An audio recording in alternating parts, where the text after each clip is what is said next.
Hello दोस्तों, aware IAS YouTube channel पर आपका स्वागत है। आज के वीडियो में हम बात करेंगे कि हिंदी साहित्य में जो व्याख्याएं आती है उन व्याख्याओं को कैसे लिखा जाए। तो मैंने बहुत सारे आंसर्स चेक किए हैं बच्चों के, तो मुझे पता है कि वो व्याख्याओं में बहुत सारी गलतियां भी करते हैं। गलतियों के साथ में एक साधारण व्याख्या लिखते हैं। और हमें क्या चाहिए? हमें चाहिए ऐसी व्याख्या जो हिंदी साहित्य के आंसर्स चेक करने वाला एग्जामिनर है उसको यह संदेश पहुंचा दे कि मुझे हिंदी साहित्य अच्छे से आता है। देखो, जो सारा खेल है वो परसेप्शन का है। यानी कि परसेप्शन आपने अच्छा बना दिया एग्जामिनर के दिमाग में कि आप एक अच्छे विद्यार्थी हो और आपको सारी चीज़ें प्रॉपर तरीके से लिखनी आती है, तो वो मार्क्स अपने आप दे देगा वहाँ पे। बाकी आंसर्स तो सबको सेम ही लिखना है, उसके अंदर जो पॉइंट्स होते हैं वो सब रट के जाते हैं, वैसा ही लिखते हैं। लेकिन एक प्रॉपर चैनल होता है, एक प्रॉपर तरीका होता है, उस तरीके से अगर आपने लिखा तो उसका एक एक्स्ट्रा इम्पैक्ट पड़ता है। अब जो मैं चीज़ें बताने वाला हूँ वो सबको पता होगा कि ऐसे ऐसे, हाँ ये चीज़ें पता है, लेकिन हम आंसर में लिख नहीं पाते। क्यों? क्योंकि वो चीज़ें दिमाग में आती नहीं है। तो अभी आप ऐसे करना, कोशिश करना कि इन चीज़ों को अपने जो व्याख्या करते हो जब भी उस व्याख्या के अंदर शामिल करना। और आप एक आधी व्याख्या अगर मुझे भेज भी दोगे तो मैं चेक कर दूंगा। आपको पता है कि मैं जो भी नया विद्यार्थी भेजता है मुझे हिंदी साहित्य का आंसर, तो नए विद्यार्थी का तो मैं ज़रूर चेक करके भेजता हूँ। तो मेरा टेलीग्राम हैंडल है, इस पे आप भेज सकते हो @ ये अवेयर IAS 01 करके है। इसके ऊपर जो भी इसके आधार पे जो मैं आज बता रहा हूँ इसके आधार पे व्याख्या लिखेगा तो उसको मैं चेक करके भेज दूंगा। देखो, मैं चीज़ें बता रहा हूँ तो आप अपने हिसाब से कुछ चीज़ें इम्प्रूव करके भी भेजने की कोशिश करना, ताकि मैं देख सकूँ कि आप कितना अच्छा और इनोवेशन कर पाते हो। मैं जो बता रहा हूँ ये तो साधारण चीज़ें हैं, हो सकता है कि ये आप में से काफ़ी लोग देख लें, वो सब अपना लें, लेकिन इसके अंदर भी कोई अच्छा इंप्रूवमेंट कर सकता है तो वो होगी मज़ेदार बात। ठीक है, तो मैं अभी आपको बताना शुरू करता हूँ कि हम व्याख्या कैसे करेंगे और व्याख्या में क्या क्या लिखेंगे। एक एक करके बात करते हैं। तो व्याख्या में आप सबको पता है कि हम सबसे पहले लिखते हैं संदर्भ। संदर्भ के बाद में आता है प्रसंग, और प्रसंग के बाद में आती है व्याख्या। यह तो साधारण चीज़ हो गई कि ये तीन चीज़ें तो लगभग सभी लिखते हैं अपनी व्याख्याओं में।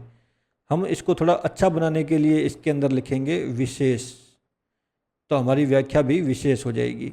इसके अलावा एक पॉइंट और ज़रूर शामिल करना चाहिए जिसे कहते हैं प्रासंगिकता, कि आज के ज़माने में आधुनिकता में यह पंक्तियाँ किस प्रकार हमारे को लाभदायकता, या आज के ज़माने में किस प्रकार ये पंक्तियाँ लाभदायक हो सकती है। तो एक एक करके इनके ऊपर बात करता हूँ और मैं थोड़ा थोड़ा बताता चलूँगा आपको ना, एग्जाम्पल के माध्यम से भी कि आप क्या कर सकते हो। तो सबसे पहले बात करेंगे संदर्भ की। संदर्भ के विषय में आप सभी को पता है कि संदर्भ में हम लिखते हैं एक तो रचना का नाम और रचनाकार का नाम। तो रचनाकार का नाम कि कौन से रचनाकार की कौन सी रचना है जिससे उपरोक्त पंक्तियाँ ली गई है इस तरह से, तो रचनाकार का नाम। और दूसरा हम लिखते हैं इसके अंदर रचना का नाम कि कौन सी रचना से है वह भी। मोस्टली दिक्कतें यही आती है। देखो, किसी किसी मामले में हम रचनाकार का और रचना का नाम नहीं देख पाते हैं, जैसे गद्य में यह विशेषकर हमारे को दिक्कत आती है। अगर एग्ज़ाम में आपको रचनाकार और रचना का नाम समझ में नहीं आता है तब भी आप संदर्भ छोड़ दीजिए, लेकिन प्रसंग भी छोड़ दीजिए, व्याख्या करके आइए, व्याख्या और विशेष करके आइए, और प्रासंगिकता लिख सकते हो तो और बढ़िया बात है। लेकिन अगर पता नहीं है तो कम से कम झूठ नहीं बोलना है, वहाँ पे गलत नहीं लिखना है। आप अंदाजे से ऐसा नहीं लिखोगे कि ठीक हो भी सकता है, नहीं भी हो सकता है। अगर आप श्योर नहीं हो तो वहाँ मत लिखिए। अगर गलत लिखते हैं ना तो उससे ज़्यादा नेगेटिव इम्पैक्ट पड़ता है, उससे ज़्यादा लगता है कि यार ये फेंक रहा है ऐसे ही, इसको पता नहीं है, कोई तुक्का लग गया तो ठीक है, नहीं तो फिर चलो। तो इसलिए गलत नहीं लिखना है। अगर आप श्योरिटी के साथ कह सकते हो कि हाँ इसी की व्याख्या है तो उसका नाम और रचना का नाम लिख दीजिए। हालांकि अगर 10 में से 10 के नाम और रचना का नाम आपको पता चल जाता है तो आप समझिए आपने झंडे गाड़ दिए, वहाँ पे 300 प्लस मार्क्स आपके कोई रोक ही नहीं सकता। ठीक है, तो हम ये दो चीज़ें लिखने वाले होते हैं, रचनाकार का नाम और रचना का नाम। अब इस संदर्भ को विशेष प्रकार का संदर्भ बनाना है, क्योंकि ये जो साधारण चीज़ है, मान लिया कि कोई कह देगा कि उपरोक्त पंक्तियाँ प्रेमचंद जी के गोदान उपन्यास से ली गई है, ये साधारण हो गया। इसको अब विशेष बनाना है, तो विशेष बनाने के लिए क्या करेंगे रचनाकार है, इनके नाम के आगे रचनाकार की विशेषता को शामिल करेंगे। विशेषता या कोई विशेष बात आपको पता है तो उसको शामिल करेंगे। और सेम बात हम यहाँ पे रचना के लिए भी करेंगे कि रचना की विशेषता क्या है और रचना के विषय में विशेष बात क्या है। तो ऐसे पॉइंट आपको अगर कोई मिल जाता है, आपको याद, वैसे भी बहुत सारे होंगे क्योंकि सिलेबस पूरा पढ़ेंगे तो आप रचनाकार के बारे में भी बहुत सारी विशेष बातें जान पाओगे और रचना के विषय में भी बहुत सारी इम्पोर्टेंट बातें जान पाओगे। इस आधार पे फिर आप क्या करोगे, संदर्भ लिखोगे। अब संदर्भ कैसे लिखेंगे, हमने दो चीज़ें देख ली है कि रचनाकार का नाम तो लिखना ही है, उसके साथ में उसकी विशेषता या विशेष बात को भी शामिल करना है। अब मैं मान लेता हूँ कि प्रेमचंद जी के किसी उपन्यास से, किसी क्या, एक ही तो उपन्यास है गोदान जो हमारे सिलेबस में है ना, बाकी किसी के और सिलेबस में दूसरा उपन्यास हो सकता है, लेकिन यूपीएससी के सिलेबस में गोदान उपन्यास है प्रेमचंद जी का। तो हम क्या करेंगे, अब जो संदर्भ लिखेंगे वो इस प्रकार से लिखेंगे कि उपरोक्त पंक्तियाँ हिंदी साहित्य की उपन्यास परंपरा को एक ही झटके में सर्वोच्च शिखर तक पहुंचाने वाले उपन्यासकार प्रेमचंद जी के किसान जीवन का यथार्थ चित्रण करने वाले उपन्यास गोदान से ली गई है। कैसा मजा आया कि नहीं आया इस चीज़ को देख करके। अब प्रेमचंद जी की और भी विशेषताएं हैं। अब किसी और को किसी और प्रकार की विशेषता समझ में आ रही है, दूसरी कोई विशेषता समझ में आ रही है। दूसरा तरीका इसको लिखने का, जैसे इसी के आधार पे क्या हो सकता है कि कोई ऐसे भी लिख सकता है कि हिंदी साहित्य की उपन्यास परंपरा की कर्मभूमि ही नहीं, उसका कायाकल्प भी करने वाले रचनाकार प्रेमचंद की किसान जीवन का यथार्थ चित्रण करने वाली रचना या उपन्यास गोदान से ली गई है। इस तरह से भी लिख सकते हैं हम। दोनों चीज़ें आपको कैसा मज़ा अगर आ रहा है तो ठीक है, नहीं तो फिर आप अपने हिसाब से कोई और चीज़ें ऐसी विशेषता इसके अंदर डाल सकते हो। मैंने आपको गोदान का दिखाया है, इसके अलावा भी आप देख सकते हो। जैसे मान लिया कि मोहन राकेश की रचना है, मोहन राकेश की कौन सी रचना है, आषाढ़ का एक दिन, इससे आ गया। तो इसमें आप क्या करोगे, तो इसमें कर लेंगे कि नवलेखन साहित्य के हस्ताक्षर रचनाकार हो गए हमारे कौन से, मोहन राकेश जी। तो लिख देंगे कि प्रस्तुत पंक्तियाँ नवलेखन के हस्ताक्षर लेखक मोहन राकेश की आधुनिक नाटक विधा में मील का पत्थर समझी जाने वाली, देखो मील का पत्थर समझी जाती है इस आषाढ़ का एक दिन को, तो इस तरह से भी लिख सकते हैं। आधुनिक नाटक विधा में मील का पत्थर समझी जाने वाली रचना आषाढ़ का एक दिन से ली गई है। समझे क्या करना है, रचना का नाम लेकिन रचना की विशेषता के साथ, रचनाकार का नाम लेकिन रचनाकार की विशेषता के साथ। इस तरह से हम एक संदर्भ पूरा कर देंगे। संदर्भ के बाद में प्रसंग। प्रसंग में दरअसल ये होता है कि यह कहाँ पे पंक्तियाँ थी, उस जो रचना है, हमने ऊपर नाम लिखा है, उस रचना में भी यह पंक्तियाँ कहाँ पे थी। तो यहाँ पे हो सकता है अंक का नाम लिखना हो, या फिर चर्चा कौन से लोग कर रहे हैं, चर्चा करने वाले पात्रों के बारे में भी लिखना हो सकता है, करने वाले पात्रों की चर्चा, तो पात्रों के विषय में भी बताना हो सकता है। पर आपको पता है कि यह चीज़ें याद रखना बड़ा मुश्किल है। मुझे तो आज तक याद नहीं रहा कि यह कौन कौन से पात्रों के बीच की चर्चा की बात कर रहा है। तो हम यहाँ पे क्या लिख सकते हैं, हम यहाँ पे इसको सिंपल तरीके से बता सकते हैं कि इसके माध्यम से जो जो लेखक है वो क्या प्रस्तुत करना चाहता है, लेखक क्या बताना चाहता है, इसको शॉर्ट में आप यहाँ पे लिख सकते हैं प्रसंग में।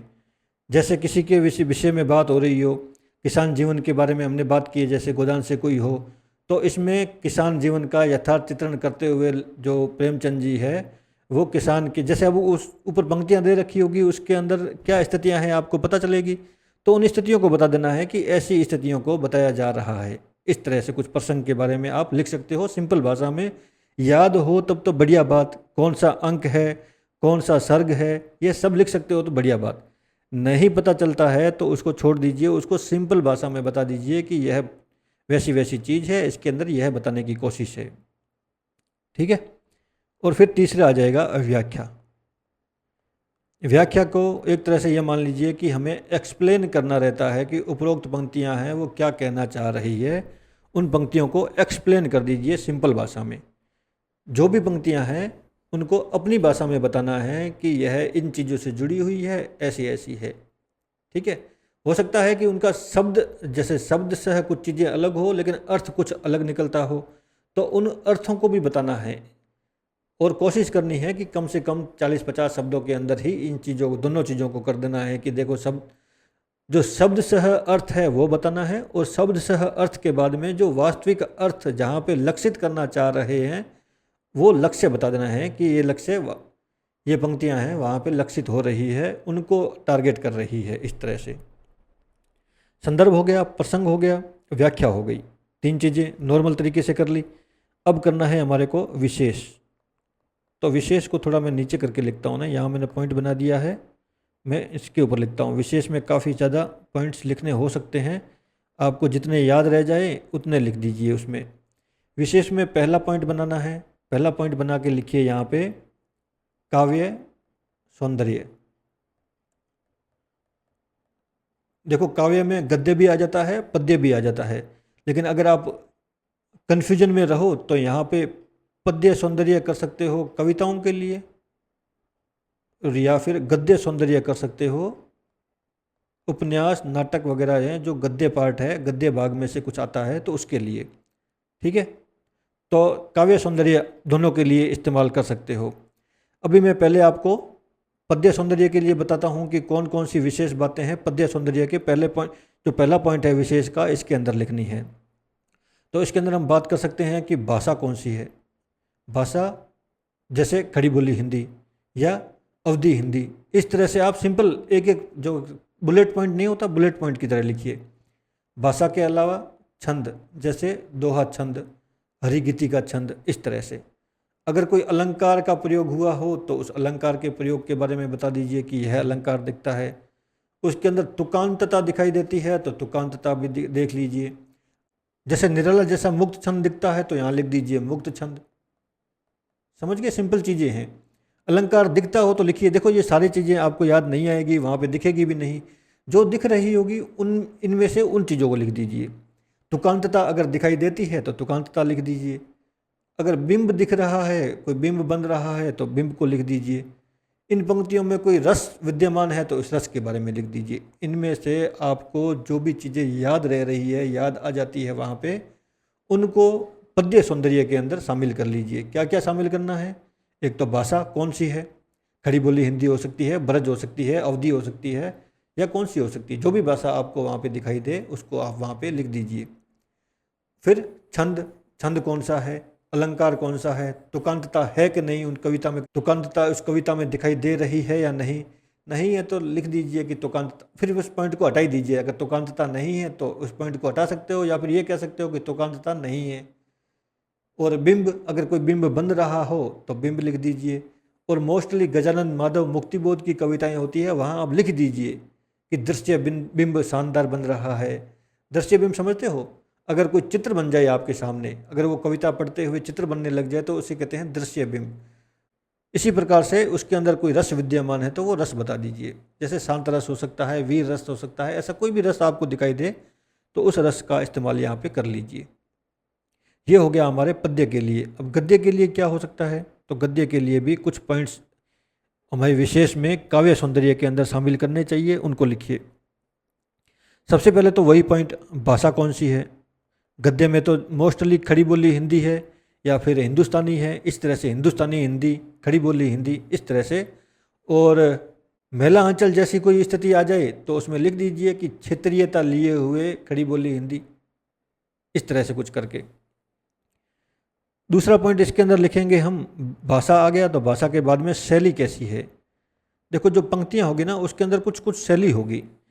शैली में क्या हो सकता है कि एक तो हो सकता है समास शैली, सिंपल बातें जोड़ करके जो सामने आ रही है वैसी ही है। या व्यास शैली हो सकती है कि जो पंक्तियाँ हैं उसी को एक्सप्लेन करना हो सकता है। समास शैली में एक तीसरा अर्थ निकल सकता है ना। सूत्र शैली हो सकता है कि कम शब्दों में लपेट करके ऐसी गहरी बात कह दी है कि मन गदगद हो जाए पढ़ करके। अन्योक्ति शैली हो सकती है, यानी कि कहीं पे निगाहें कहीं पे निशाना, ऐसी कोई बात हो तो उसे कहेंगे अन्योक्ति शैली। समासोक्ति भी हो सकती है, जैसे समास शैली और समासोक्ति लगभग सेम बात हो जाएगी। कथात्मक शैली हो सकती है कि उसके अंदर जैसे कहानी कहने का तरीका हो वैसा। और संवादात्मक शैली हो सकती है कि यानी कि एक पात्र का नाम और कुछ बातें, फिर पात्र का नाम कुछ बातें, इस तरह से कहने की कोशिश करे तो उसे कहेंगे हम संवाद शैली। तो इस तरह से हम भाषा पे बात कर लेंगे, शैली पे बात कर लेंगे। और एक चीज़ और देखिए कि यहाँ पर भी बिंब बनते हैं।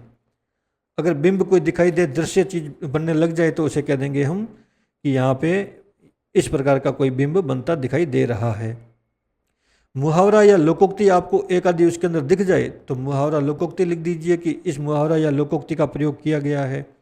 इस तरह से ये 4-5 पॉइंट आप काव्य सौंदर्य में गद्य भाग में भी बना सकते हो। तो ये गद्य भाग की हो गई और ये पद्य भाग की हो गई। इनमें से जो भी पॉइंट आपको ठीक लगे, जो भी आपको वहाँ पे याद आ जाए, उनको लिख दीजिए। तो विशेष में ये तो पहला पॉइंट था। अब लिखिए दूसरा पॉइंट। दूसरा पॉइंट दरअसल होगा हमारा दर्शन या विषय वस्तु का, कि उपरोक्त पंक्तियों में किस प्रकार का दर्शन प्रस्तुत किया जा रहा है। दर्शन अब समझ में नहीं आए तो विषय वस्तु क्या है, यानी किसी न किसी समाज को, वर्ग को टारगेट किया हुआ होगा या फिर उसके पक्ष में कोई बात कही हुई होगी। तो इस तरह से दर्शन, विषय वस्तु या फिर संवेदना का पॉइंट आप यहाँ शामिल कर सकते हो। संवेदना का मतलब वो जो पॉइंट है, जो पंक्तियाँ हैं, वो किस प्रकार के संवेदना के साथ प्रस्तुत हुई है, कौन सी बात है वो अपने तक पहुँचाना चाहती है। इसके बाद में एक पॉइंट और विशेष में शामिल करना है, जो जरूर करना है, वो है तुलना का। आप तुलना कर दीजिए सिमिलर रचना की। ऐसी ही कोई रचना किसी और ने की हो तो उसके साथ उसकी तुलना कर दीजिए। तुलना नहीं होती है तो फिर लेखक के सम्मान में अगर कोई बात कही जाती है तो लेखक के सम्मान में जो बात कही जाती है उसको यहाँ लिख दीजिए। लेखक की जगह यहाँ पे हमारा कवि भी हो सकता है, तो लेखक या कवि के सम्मान में जो भी बात कही जाती है उसको यहाँ लिख देना है। तो ये हो गए हमारे 3 पॉइंट। 3 पॉइंट में भी हमने काफ़ी सारे पॉइंट बना लिए हैं ना। तो 3 पॉइंट जो हैं वो ये तो लिखने ही लिखने हैं, समझ लीजिए, याद करके जाना है कि मुझे इसकी तुलना करनी है। तुलना के लिए कोई पॉइंट याद आ रहा है तो तुरंत लिख दिया। अगर कोई दर्शन हमें समझ में आ रहा है कि हाँ इसका दर्शन तो ये था, इस लेखक ने इस दर्शन को प्रस्तुत किया है, कबीर ने इस दर्शन को प्रस्तुत किया है, जो भी दर्शन आपको दिखाई दे उस दर्शन को तुरंत एक पॉइंट के अंदर विशेष के तौर पे लिख देना है। ये हो गए हमारे 3 पॉइंट। 3 पॉइंट के बाद में हमें प्रासंगिकता पे आ जाना है। प्रासंगिकता में क्या लिखेंगे? प्रासंगिकता में जो उपरोक्त पंक्तियाँ होगी, जो भी पंक्तियाँ दी गई होगी, वो पंक्तियाँ आज के ज़माने में कैसे वैल्यूएबल है, उनका महत्व क्या है। तो आज के ज़माने में कोई ना कोई घटना हो रही होगी। जैसे मैं आपको एक एग्जांपल सुनाता हूँ कि हमारे रामधारी सिंह दिनकर की पंक्ति है ना, जब तक मनुज मनुज का सुख भाग नहीं सम होगा, समित न होगा कोलाहल, संघर्ष नहीं कम होगा। इसको आज के कंटेक्स्ट में कैसे देख सकते हो कि असमानता बढ़ रही है, और जितनी असमानता बढ़ रही है उतनी ही समाज के अंदर असंतोष बढ़ रहा है। इसी तरह से आप इसको आज के कंटेक्स्ट में जोड़ सकते हो। ये संघर्ष वाली बात है तो इसको अगर यहाँ शामिल नहीं कर सकते तो फिर परमाणु युद्धों के बारे में शामिल कर लीजिए। परमाणु युद्ध नहीं, परमाणु बमों के बारे में। परमाणु बम जिन जिन देशों के पास नहीं है वो तड़फ रहे हैं, वो समानता हासिल करने की कोशिश कर रहे हैं, जैसे यूएस से ईरान का युद्ध। इस तरह से आप इसकी तुलना आज के ज़माने में देख लीजिए कि यह पंक्तियाँ कैसे आज के ज़माने में भी प्रासंगिक है, यह कैसे आज के ज़माने के बारे में वैसा का वैसा बताती है। ठीक है, तो ये बातें हैं। इन बातों के आधार पे आप अपना उत्तर रचिए। उत्तर रच के मेरे टेलीग्राम हैंडल का मैंने आपको लिंक या जो नाम बताया है अवेयर IAS 01, इस पर भेज दीजिए। इस पे भेज दोगे तो फिर मैं चेक कर दूंगा। चेक करके, हालांकि ये मत सोचना कि यार मैं तुरंत कर ही दूंगा, जैसे आपने भेजा मैं यहाँ फ्री बैठा हूँ और चेक कर दूंगा। हाँ, विश्वास रखिए, जो 2 दिन, 5 दिन, 4 दिन, 7 दिन जितने भी लगेंगे, टाइम लग जाएगा, लेकिन चेक जरूर हो जाएगा, ये विश्वास रखिए आप। चलिए।